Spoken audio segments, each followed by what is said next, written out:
성경 봉독하겠습니다. 오늘 하나님께서 저희들에게 주시는 말씀은 누가복음 7장 1절에서 17절 말씀입니다. 누가복음 7장 11절부터 17절 말씀 한 절씩 교독하도록 하겠습니다. 그 후에 예수께서 나인이란 성으로 가실새 제자와 많은 무리가 동행하더니 성문에 가까이 이르실 때에 사람들이 한 죽은 자를 메고 나오니 이는 할머니의 독자요 그의 어머니는 과부라.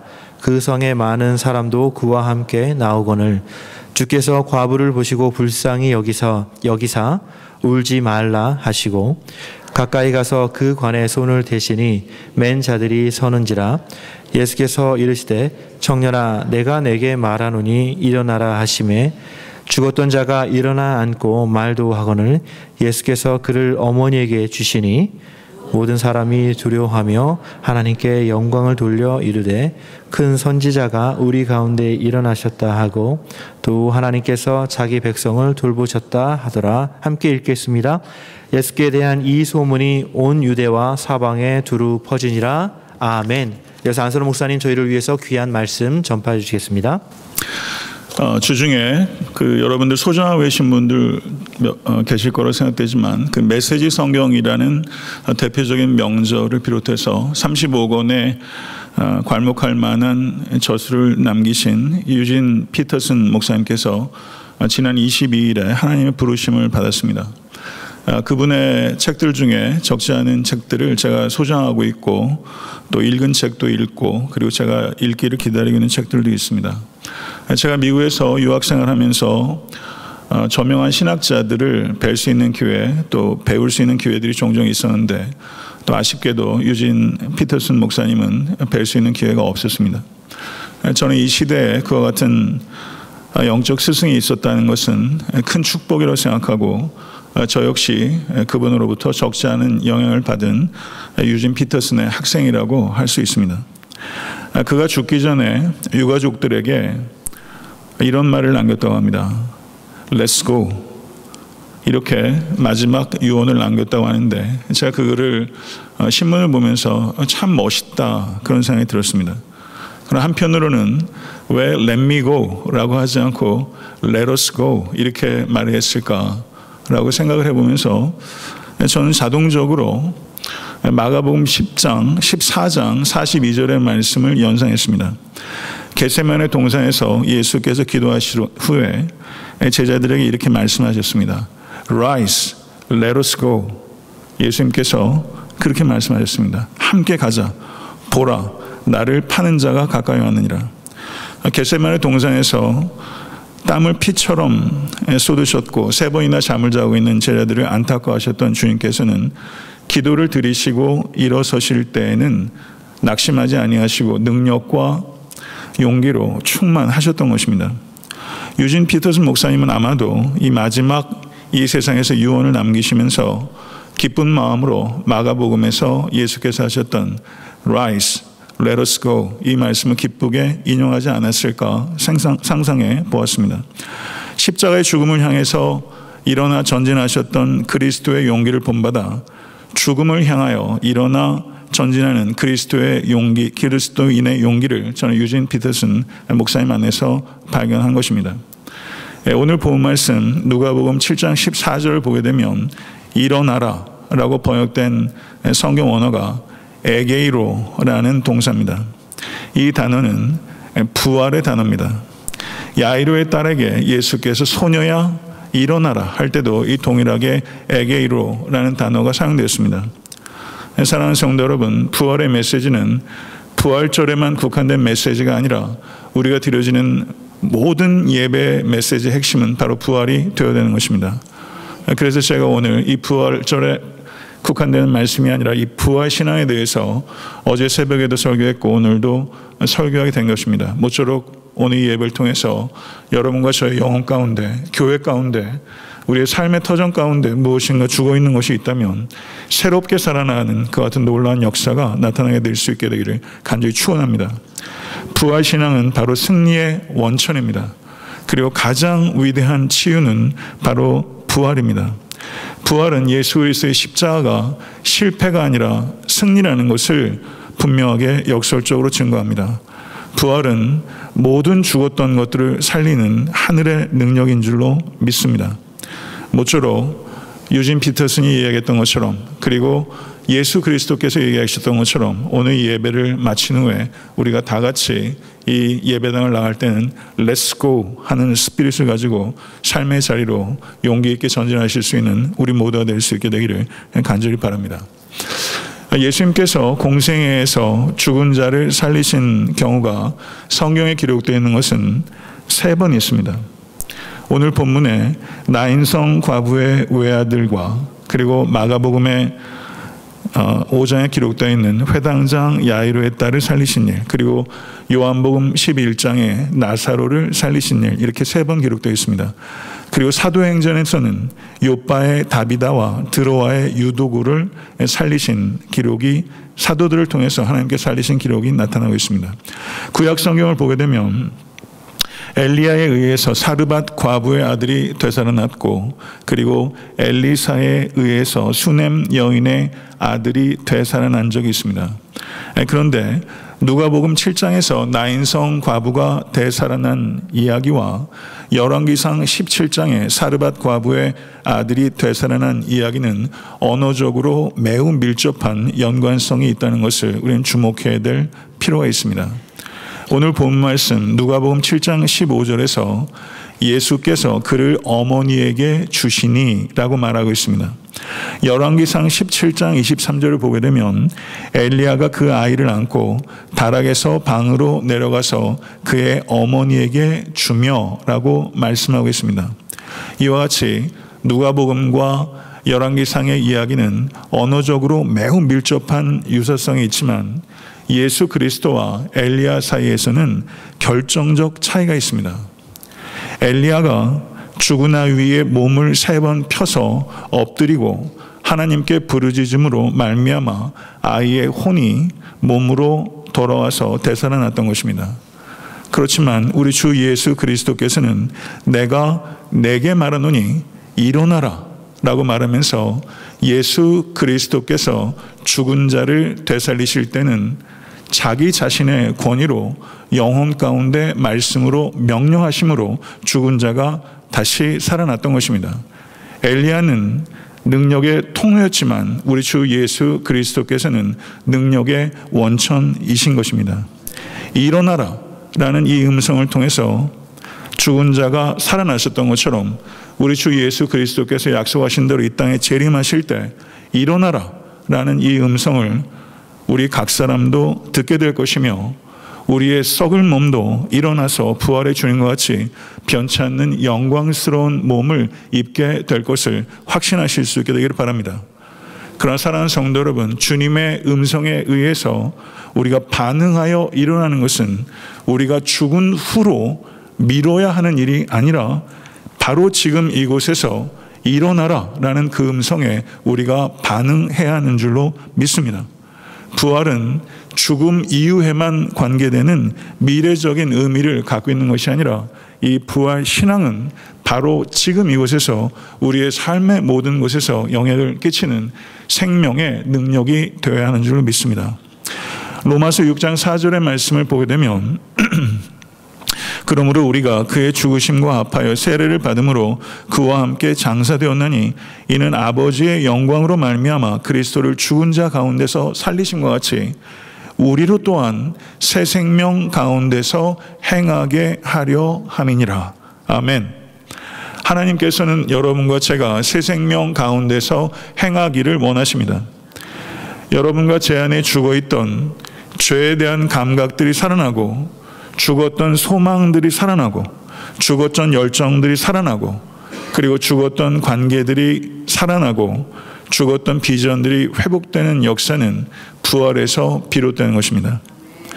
오늘 본문에 나오는 나인성은 가버나움에서 남쪽으로 약 25마일 떨어진 작은 마을입니다. 예수님의 일행이 성문 안으로 들어가고 있을 때 성문에서 밖으로 나오는 장례 행렬과 마주치게 되었습니다. 어떤 장례식도 안타까움이 있지만 이 장례식이 더욱더 안타까웠던 이유는 죽은 자는 청년이요 과부의 독자였기 때문입니다. 본문에서 청년이라고 번역되고 있는 헬라어가 네아니스코스라는 단어인데요. 이 단어가 마가복음 10장에서 부자 청년 관원을 묘사할 때 사용됐고, 그리고 마가복음 14장에서 몸을 베옷에 두르고 있었던 청년을 묘사할 때 바로 이 단어가 사용되었습니다. 나이가 많은 올드보이를 지칭하거나 결혼하지 않은 청년을 지칭할 때 바로 이 단어가 사용되었던 것입니다. 그러므로 우리들은 오늘 본문에 나오는 이 죽은 청년의 나이를 대략적으로 20세 안팎의 나이로 정당하게 추정할 수 있다는 것입니다. 이 과부에게 있어서 이 청년은 그녀의 삶의 전부였습니다. 그녀의 남편이었고 그녀의 친구였고, 그리고 아마도 이 과부는 자신의 삶의 경제적인 많은 것들을 이 청년으로부터 도움을 받고 있었던, 이 청년은 이 과부에게 있어서 삶의 버팀목이었으며 틀림없습니다. 성도 여러분, 전 솔직히 말씀드려서 독자를 잃은 과부의 아픔을 저는 이해하지 못합니다. 제가 목회를 하면서 성도님들의 슬픔들을 제가 경험하지만 많은 경우에 그 슬픔들을 제가 이해하지 못합니다. 저는 살아가면서 제가 그리고 우리들이 아무리 노력한다고 해도 우리가 도저히 이해할 수 없는 깊은 슬픔들이 우리의 삶의 저변에, 이 땅의 역사 가운데 가득하다는 것을 고백하지 않을 수 없습니다.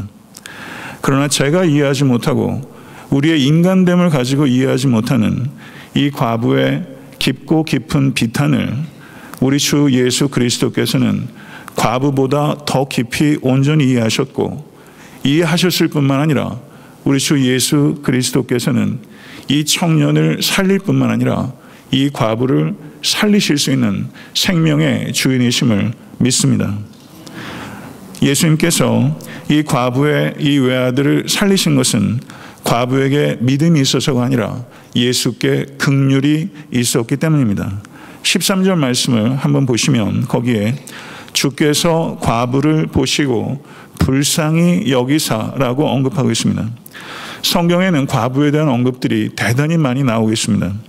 과부에 대해서 최초로 배려할 것을 언급한 말씀이 출애굽기 22장 22절입니다.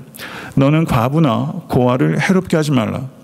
욥기 31장 18절을 보시게 되면 욥이 이렇게 말합니다. 내가 젊었을 때 고아 기르기를 그의 아비처럼 하였으며 내가 어렸을 때부터 과부를 인도하였느니라 라고 말하면서 욥은 자신의 의로움의 중요한 한 일부분이 바로 고아와 과부를 돌보는 것이라고 고백하고 있는 것입니다.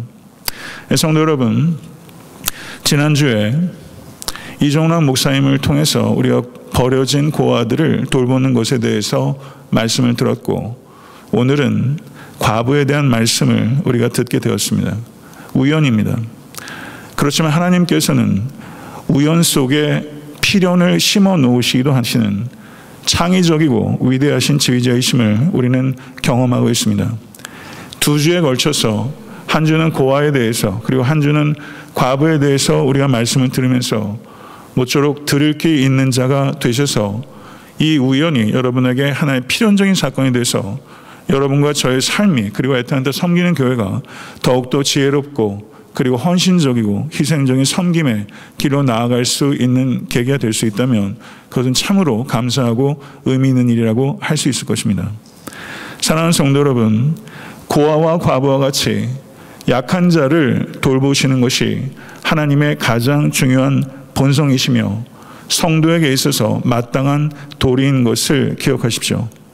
약자들에 대해서 무관심하거나 무감각하고 그들을 착취하는 것은 하나님의 본성을 거스리는 행위이고 이스라엘이 패망한 가장 결정적인 원인 가운데 하나였던 심각한 죄악이라는 것을 결코 잊지 않는 여러분과 제가 될 수 있게 될 간절히 소원합니다. 약한 자들을 대하는 우리의 방식이 바로 우리의 믿음이 어떠한 것인지를 평가하는 가장 중요한 척도가 된다는 것을 기억하시고, 여러분과 제가 그리스도를 대하는 방식은 여러분과 제가 지극히 작은 자를 대하는 방식과 정확하게 일치하는 것이다. 이것을 기억하시고 지극히 작은 자를 변장한 예수처럼 공대하시고 섬기시는 일에 삶을 들이시는 여러분과 제가 될 수 있게 되기를 우리 주 예수 그리스도는 간절히 축원합니다. 본문에 보게 되면 불쌍히 여기사라고 번역된 단어가 기록되어 있는데요. 저는 이 단어를 개인적으로 참 사랑합니다. 이 불쌍히 여기사라고 번역된 단어가 스프랑크 리조마이라는 단어야. 제가 하도 이 이야기를 하니까 부목사님들 설교 때 이 얘기를 자주 하시더라고요. 불쌍히 여기사, 스프랑크 리조마이라는 단어예요. 이 단어의 유래는 스프랑크나에서 나온 것인데, 스프랑크나는 우리의 오장육부 내장기관을 이야기하는 겁니다. 그래서 스프랑크 니조마이라는 것은 잠시 참 저 사람 불쌍하다 라는 감정이 머물다 지나가는 것 정도가 아니라 뱃속의 내장이 비틀리고 그리고 끊어지는 것과 같은 고통을 느낄 정도로 상대방에 대해서 컴패션을 느끼는 거예요. 그래서 이 스프랑크 니조마이라는 단어는 대단히 심오하고 대단히 강력한 단어입니다. 예수께서 문둥병자를 보셨을 때 바로 스프랑크 니조마이, 이 고통을 느끼셨고, 걸어서 예수께 찾아왔던 수많은 무리들이 목자 없는 양같이 유리하는 것을 보셨을 때 예수께서 불쌍히 여기셨고, 그리고 예수께서 마태복음에서 1만 달란트 빚을 진 자를 이야기할 때 그를 본 주인의 마음이 바로 스프랑크 니조마이의 마음이고, 누가복음 15장에서 탕자가 돌아왔을 때 아버지가 그를 보면서 불쌍히 여겼던 마음, 바로 그 마음이 스프랑크 니조마입니다. 그런데 사랑하는 성도 여러분, 예수 그리스도께서 불쌍히 여기신 이 마음이 바로 여러분과 제가 그리스도 밖에 있을 때 우리들을 바라보셨던 그 아픔이고, 그리고 여러분과 제가 약한 자를 바라볼 때 우리가 갖기를 바라시는 마음이 바로 이 스프랑크 니조마이의 마음이라는 것을 진실로 받아들이실 수 있는 여러분과 제가 될 수 있게 간절히 바랍니다. 요한복음 3장 16절을 한번 생각해 보겠습니다. 하나님이 세상을 이처럼 사랑하셨다 라고 끝난 것이 아닙니다. 하나님이 세상을 이처럼 사랑하사 독생자를 주셨다 라고 말씀하신 것입니다. 이 말씀은 긍휼은 기분이 아니라 행동이며 감정이 아니라 삶이라는 것을 우리에게 분명하게 나타내는 것입니다. 세상을 이처럼 사랑하사 독생자를 주신 행동이 바로 긍휼이라는 것이죠. 하나님의 긍휼은 정의를 부정하는 것이 아니라 정의를 초월하고 정의를 성취하는 긍휼입니다. 정의를 초월하고 성취하는 긍휼, 그것이 여러분과 저 그리고 에탄한테 섬기는 교회의 목표가 된다면 이것은 참으로 아름답고 가치 있고 의미 있는 삶이라고 할 수 있을 것입니다. 모쪼록 간절히 바라기는 이 자리에 함께 하신 모든 권속께서 정의를 초월하고 성취하는 긍휼의 삶을 살아가실 수 있게 되기를 바랍니다. 예수님께서 여인에게 이렇게 말씀하셨어요. 울지 마라. 울지 마라. 목회를 하면서도 성도인들이 제 앞에 오셔서 고구려하는 경우들이 있어요. 그럼 가만히 우는 거 제가 듣습니다. 그리고 시간이 지나다 제가 이제 그만 우시죠 이렇게 말하게 돼요. 그런데 성도 여러분, 눈물을 도저히 그칠 수 없는 삶의 현실이 있다는 거 제가 모르겠습니까? 울지 마라 라고 진실로 말할 수 있는 사람은 같이 울어주는 사람이기 때문에 할 수 있는 말이지, 같이 울어주지 않는 사람은 사실 이 말하는 거 쉽지 않다고 생각합니다. 우리는 겉으로 흐르는 눈물도 잘 보지 못합니다. 그렇지만 예수께서는 나의 그리고 여러분의 우리의 겉으로 흐르는 눈물뿐만 아니라 속으로 흐르는 눈물도 보시는 분이고, 속으로 흐르는 눈물도 보실 뿐만 아니라 그 눈물을 씻어주실 수 있는 분입니다. 여러분과 저는 다른 사람의 아픔을 보면서, 저는 목회를 하면서도 다른 사람들의 아픔을 보면서 마치 연속극 보듯이 할 수 있을 만큼 여러분도 저도 무감각할 때가 많이 있습니다. 그렇지만 하늘에 계신 우리 아버지는 연속극 보듯이 여러분의 아픔을 보지 않습니다. 예수께서는 우리의 눈물을 씻어주십니다. 그렇지만 그 눈물을 씻어주기 위해서 나의 하나님, 나의 하나님, 어찌하여 나를 버리셨나이까? 라고 예수께서 울부짖으셨다는 것을 기억하실 수 있는 이 아침 될 수 간절히 축원합니다. 성경 전체에서 가장 짧은 절이 있어요. 요한복음 11장 35절이에요. 신구약 성경 전체에서 가장 짧은 절이에요. 거기에 이렇게 말하고 있습니다. 에다 크루센 호 예수스. 동사 하나와 예수, 호 예수스. 에다 크루센 호 예수스. 영어 번역은 Jesus wept 라고 번역하고 있어요. Jesus wept. 가장 짧은 절이에요. 우리 번역은 예수께서 눈물을 흘리시더라. 예수께서 우셨기 때문에 여러분과 제가 눈물을 그칠 수 있고, 예수께서 우셨기 때문에 여러분과 제가 웃을 수 있게 된 거예요. 가장 짧은 절이 제게는 가장 여운이 긴 절이 된 것이고, 여러분에게도 그 구절이 Jesus wept. 예수 그리스도의 눈물을 보는 사람. 믿음의 눈은 뭐예요? 믿음의 눈. 우리가 가까운 사람의 눈을 가까이서 보게 되면요, 이 사람 눈에 눈물이 그렁그렁하는 게 보여요. 가까이 안 가면 눈에 눈물 보이지 않습니다. 믿음의 눈은 뭐냐면요, 예수 그리스도께서 나를 위해서 우시는 눈물이 그렁그렁한 예수의 눈을 바라보는 눈. 그것이 저는 믿음의 눈이라고 생각해요. 사실은 우리가 살아가면서 내 남편도, 내 아내도, 내 자식도, 내 부모도 내 눈물의 의미를 다 이해하는 사람 없습니다. 그거 기대할 만큼 우리는 그렇게 순진하지 않아요. 내 눈물의 의미를 누가 알아요? 다른 사람의 눈물의 의미를 내가 안다? 여러분 그렇게 교만하십니까? 내 노력을, 내 씨름을, 내 실패를 누가 알아요? 그렇지만 예수님께서 내 씨름을 아시고 내 눈물을 아시는 한 사람이 있는데, 그분은 Jesus wept. 나를 위해서 울어주시는 예수님. 나를 위해서 울어주신 예수님. 그분만은 우리를 위해서 울어주시고 눈물을 씻어주신 예수님이라는 것을 여러분 진실로 받아들이시길 간절히 바랍니다. 울지 마라. 울지 마라. 이 말씀이 여러분이 오늘 들리실 수 있기를 바라요. 그런데 울지 마라. 이건 명령형이에요. 그런데 이것이 명령과 권유에 그치지 않고 이것은 예언입니다. 이것을 아셔야 돼요. 울지 마라 하는 것은 명령일 뿐만 아니라 궁극적인 초점은 예언이에요. 예수께서 눈물을 멈춰 주실 것이기 때문입니다. 예수께서 눈물을 멈추게 하실 것이기 때문에 이 사건은 예언이 되는 거예요. 이 여인의 눈물을 예수께서 멈추도록 해주신 거예요. 그리고 여러분과 제가 마음을 열기만 하면 우리의 눈물을 예수께서 멈추게 해주시는 것입니다.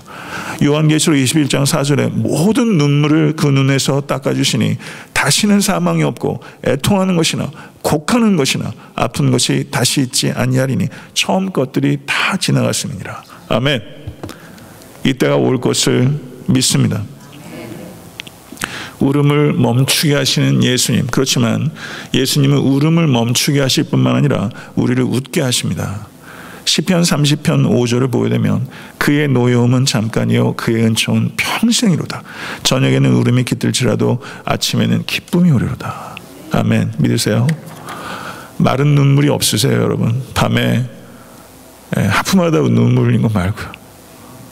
밤에 울다가 자서 아침에 눈물이 말라 있어요. 그런데 아침에 딱 일어났는데 햇빛이 너무 좋아요. 근데 햇빛이 참 좋다고 하는 순간 하나님의 은혜가 참 좋다는 것을 또 경험하게 되고, 그래서 하나 환경도 바뀌지 않았는데 어제 울면서 잤는데 아침에 웃은 적 있으시죠? 주님이 웃게 하시잖아요. 그런데 주님은 웃게 하실 뿐만 아니라 춤추게 하신다는 거예요. 저는 춤 정말 못 춥니다. 근데 제가 추고 싶은 춤이 있어요. 이 춤의 장르는 지르박도 아니고 차차차도 아니고 탱고도 아니에요. 제가 추고 싶은 춤의 장르는 다윗의 춤이에요. 주께서 나의 슬픔이 변하여 내게 춤이 되게 하시며 나의 베옷을 벗기고 기쁨으로 띠띠우셨나이다. 이 말씀을 읽으면서 울고 웃고 많이 하셨을 거예요. 제가 추고 싶은 춤은 이 춤이에요. 제가 보고 싶은 춤도 이 춤이에요. 성도들의 슬픔이 변하여 기쁨이 되는 것을 보고 싶어요. 정말 간절히 보고 싶어요. 병중에 계신 성도들이 그 병 중에서도 춤을 추고 병이 낫고도 춤을 추는 거 보고 싶어요. 삶의 희로애락과 사업의 미민생활에서 하루하루 먹고 사는 게 얼마나 힘들어요. 예전에는 한 성도가 이렇게 폐 가구, 중고 가구를 팔면서 하도 손님이 안 와서 하도 앞에 지나가는 사람들의 발자국 귀를 기울이다 보니까 이 사람이 들어올 발자국인지 안 들어올 발자국인지도 구분이 된다고 그러더라고요. 전 그때 그분께 그랬어요. 예, 아마 이 시간들을 통해서 많이 기뻐지실 거라고. 슬픔이 많아요. 그런데 슬픔이 변하여 춤이 되게 하신 이는 내 의지도 아니고 삶의 환경의 변화도 아니고 우리 주 예수 그리스도 안에 있을 때 슬픔이 변하여 춤이 되게 되는 것이죠. 이게 부활 아닙니까? 아멘. 춤출 수 있게 하신 주님을 찬양합니다. 14절 말씀을 보세요. 가까이 가서 그 관에 손을 대시니 이렇게 말했어요. 관이라고 번역된 단어가 소로스라는 단어예요. 그런데 일반적인 의미의 관이 아니에요. 죽을 때도 보면 빈부가 확실히 드러납니다.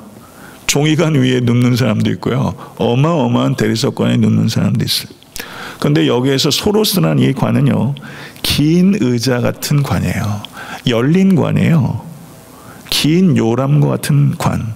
그의 죽음에도 가난의 그림자가 깃들어 있어요. 그런데 예수께서 이 관의 행렬을 막아서셨다 이렇게 말하고 있어요. 죽음은 무자비한 권세입니다. 세상 철학자들, 문학가들은 이 죽음의 권세를 벽으로 표현하고 인간 실존의 한계예요. 무자비한 권세예요. 모든 노래들의 입을 쳐막는 권세가 바로 죽음입니다. 그렇지만 우리는 죽음의 비가를 부르는 사람이 아니라 죽음의 찬가를 부를 수 있게 된 줄로 믿습니다. 죽음의 거센 관의 행진을 막아서실 수 있는 유일한 분은 죽었다가 살아나신 부활의 주님 외에는 없습니다. 그리고 주님께서 말씀하셨어요. 청년아, 내가 내게 말하노니 일어나라. 아멘. 야이로의 딸을 살리실 때도 내가 내게 말하노니 소녀야 일어나라. 아멘. 일어나라. 간결하기 짝이 없는 말씀이에요. 복잡한 주문이 아닙니다. 일어나라. 예수께서 죽은 자를 살리신 능력은 마술적 능력이 아니라 말씀의 능력이고 예수 그리스도의 말씀에 절대적인 권세와 능력이 있다는 것을 나타내는 것입니다. 일어나라 라는 이 음성은 생과 사의 거리만큼 먼 거리가 없어요. 생과 사의 거리는 어마어마한 거리입니다. 이 거리를 뛰어넘어서 들릴 수 있는 말씀, 우리 주님의 음성인 줄로 믿습니다. 요한복음 5장 28절에 무덤 속에 있는 자가 다 그의 음성을 들을 때가 오나니 저는 이 때가 오고 있음을 믿습니다. 우리는 이 때가 오고 있음을 믿는 사람이고 그리고 마라나타, 그때가 속히 오기를 소망하는 사람입니다. 그게 성도예요. 죽었던 나인 성구합의 아들도 야이로의 딸도 죽은 지 나흘이나 되었던 나사로도 주님의 음성을 들었어요. 그렇지만 여러분과 저는 주님의 음성을 듣습니까? 망자도 들었던 주님의 음성을 여러분들은 진실로 듣습니까? 오늘 이 예배 통해서 주님의 음성을 정말 듣습니까? 아니, 듣고 싶습니까? 정말 들으실 수 있기를 간절히 바랍니다. 듣고 싶은 갈망도 없다면 얼마나 안타까운 일이에요. 여러분, 들으실 수 있는 여러분과 제가 될 수 간절히 소원합니다. 찬송가 가사 중에 오라 오라 방황치 말고 오라, 주 예수가 우리를 부르는 소리, 죄 있는 자들은 이리로 오라, 주 예수 앞에 오라. 모쪼록 이 시간 죽었던 청년을 부르셨던 예수 그리스도의 음성이 지금 이 시간 여러분과 저에게 들리실 수 있게 간절히 바라고 그 음성에 반응할 수 있는 축복의 자리가 되는 이 시간 될 수 있게 되기를 우리 주 예수 그리스도 간절히 축원합니다. 예수님의 말이 떨어지자마자 죽었던 청년이 곧바로 일어나 앉았어요. 죽었다 일어나 앉았어요. 이 청년의 이 회생은 우리 주 예수 그리스도의 부활의 전조요, 모든 그리스도인들의 미래인 것입니다. 그러나 여기에 이 청년이 죽었다 살아난 것과 예수 그리스도께서 죽었다 살아난 것 사이에는 결정적 차이가 있어요. 청년의 부활은 다시 죽을 몸으로의 부활이라면 그리스도의 부활은 영원히 죽지 않을 몸으로의 부활입니다. 이것이 결정적 차이예요. 이 청년의 부활의 첫 열매라고 하지 않는 이유는 이 청년의 부활은 다시 죽을 몸으로의 부활이었고 다시 죽었기 때문입니다. 그렇지만 예수 그리스도께서는 다시 죽지 않을 몸으로 부활하셨기 때문에 부활의 첫 열매고, 여러분과 제가 입게 될 몸은 다시 살아낸 청년의 몸이 아니라 다시 살아난 예수 그리스도의 몸인 것입니다. 그래서 부활의 메시지는 이런 뜻이에요. 필립 얀시가 이렇게 표현했어요. 돌이킬 수 없는 것도 돌이킬 수 있다는 어마어마한 약속이다. 필립 얀시가 그렇게 표현했어요. 돌이킬 수 없는 것도 돌이킬 수 있다는 어마어마한 약속이다. 심지어 죽음도 돌이킬 수 있다. 죽음도 돌이킬 수 있다. 믿으십니까? 돌이킬 수 없는 것도 돌이킬 수 있다. 살다 보면 치명적인 실수를 하는 게 있어요. 돌이킬 수 없는 실수가 있어요. 그 실수 때문에 우리의 삶이 회생이 안 되는 영역들도 있어요. 그렇지만 궁극적으로 다 돌이켜질 겁니다. 망하지 않아요. 믿으십니까? 부활은 미래에 사후에 있는 극락생활, 이걸 얘기하는 게 아니에요. 현재를 위한 복된 소식이기도 하라는 것을 진실로 기억하시길 간절히 바라고, 부활하신 우리 주 예수 그리스도께서는 사후에 소망이 있다라는 것을 우리에게 이야기하는 것이 아니라 지금 이곳에 생에 소망이 있다, 이것을 얘기하는 것이 부활이라는 것을 기억하시길 간절히 축원합니다. 죽음이 예수를 덮쳤어요. 예수님을 죽인 죽음의 승리는 껍데기입니다. 정말 죽은 것은 예수가 아니라 죽음입니다. 인류에게 있어서 가장 무서운 한계는 죽음인데, 그 한계를 드러낸 사건이 우리 주 예수 그리스도의 부활이에요. 한계를 드러냈어요. 그래서 죽음은 생의 끝이 아니라 생의 완성이며, 생의 마침표가 아니라 생의 쉼표고, 생의 종착역이 아니라 영원한 생의 환승역이 된 줄로 믿습니다.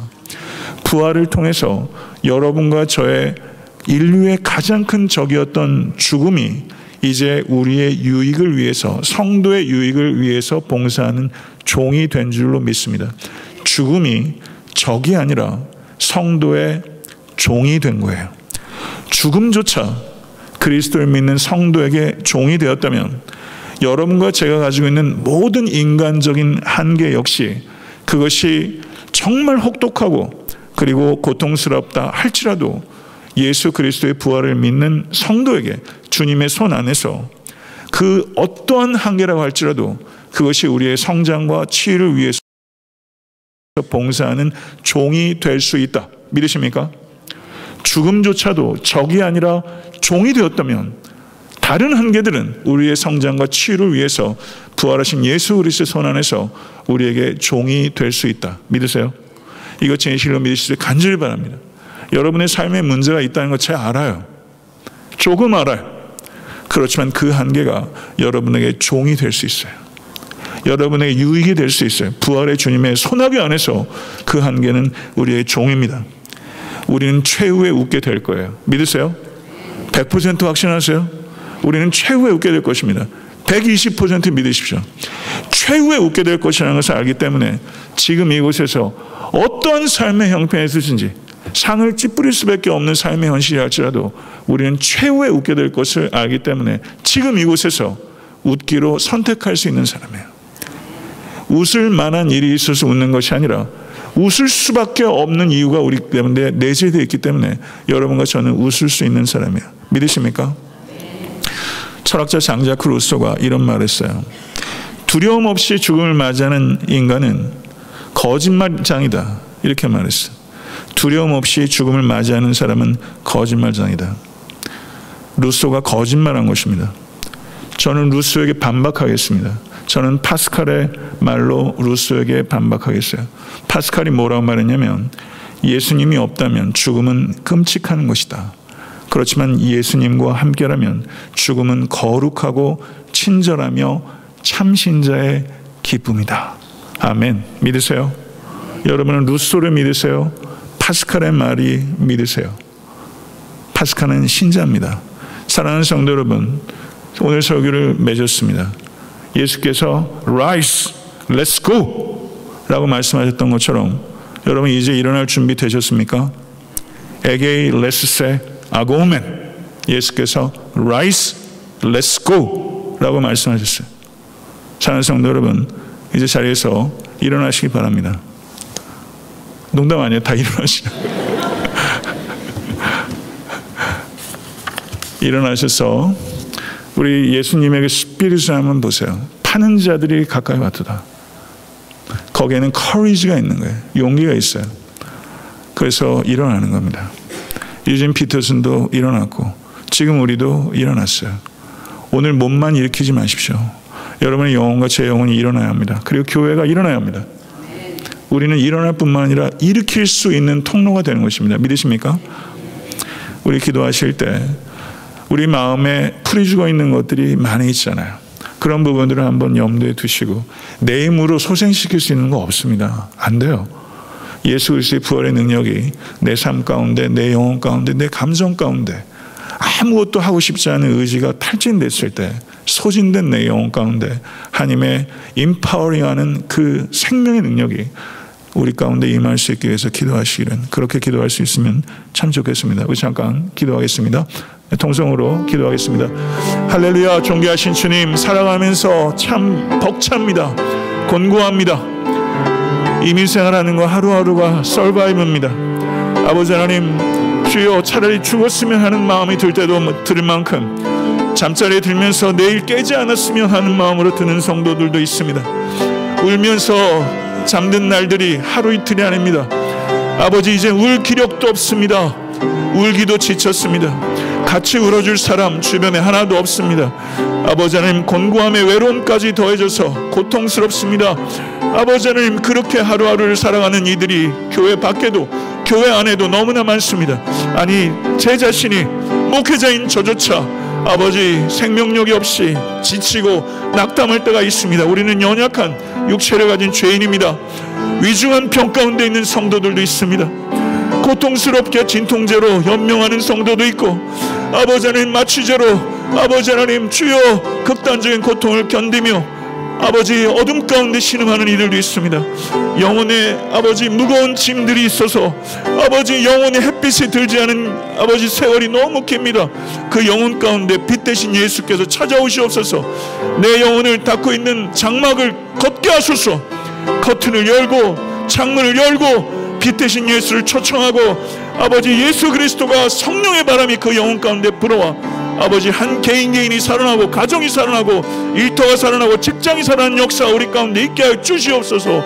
교회가 지쳐 있습니다. 교회가 낙심하고 있습니다. 이 땅에 있는 교회들에게 생명의 역사가 기운이 깃들 수 있도록 하나님 도와주시옵소서. 존귀하신 아버지 하나님, 생명의 주인 되신 하나님께서 온 천하 만물을 창조하셔서 생명을 허락하셨고 예수 그리스도의 보배로운 피로 영적으로 죽은 채로 태어난 우리들을 하나님의 영으로 중생케 하셔서 하늘로부터 다시 그리고 온전히 태어나게 하신 줄 믿습니다. 부활의 능력이 우리 각 사람에게 충만해져서 간신히 연명하는 생명이 아니라 풍성한 생명을 누리는 것이 주님의 뜻이고 주께서 십자가를 지신 목적인 줄로 믿습니다.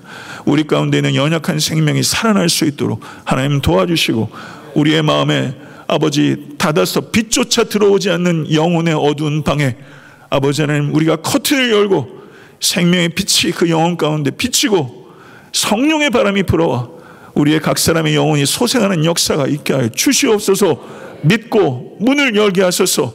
문 밖에서 문을 두드리는 예수를 열고 초청하고 주인으로 영원토록 아버지 예수 그리스도와 동행하는 우리 모두가 될 수 있도록 인도하여 주시옵소서. 죽었던 가정과 관계와 감정과 의지와 죽었던 몸에 아버지 하나님, 아버지 극심한 병 가운데 있는 성도들도 다 회복될 수 있도록 하나님 도와주시고, 우리는 병 중에서도 찬양할 이유가 있고 아버지 죽음 앞에서도 두려워하지 않을 이유가 있는 것은 죽음은 마침표가 아니라 쉼표이며 죽음은 주님과 영원히 살게 되는 관문인 것을 믿기 때문입니다. 아버지, 다 돌이켜지게 될 것이고 돌이켜지게 될 뿐만 아니라 더 좋아지게 될 것이고, 예수께서 이 땅에 가져오시는 에덴은 단지 에덴이 복원되는 것이 아니라 더 좋은 에덴인 줄로 믿습니다. 그 천국이 우리에게 약속되어 있길래 우리는 지금 이곳에서 웃습니다. 아버지 하나님, 밤에 울음이 기숙할지라도 아침에 우리들은 웃게 될 것을 믿기에 오늘 웃기로 결단한 우리 모든 권속들 될 수 있도록 역사하여 주시옵소서. 우리 주 예수 그리스도의 이름으로 간절히 기도드렸사옵나이다. 아멘.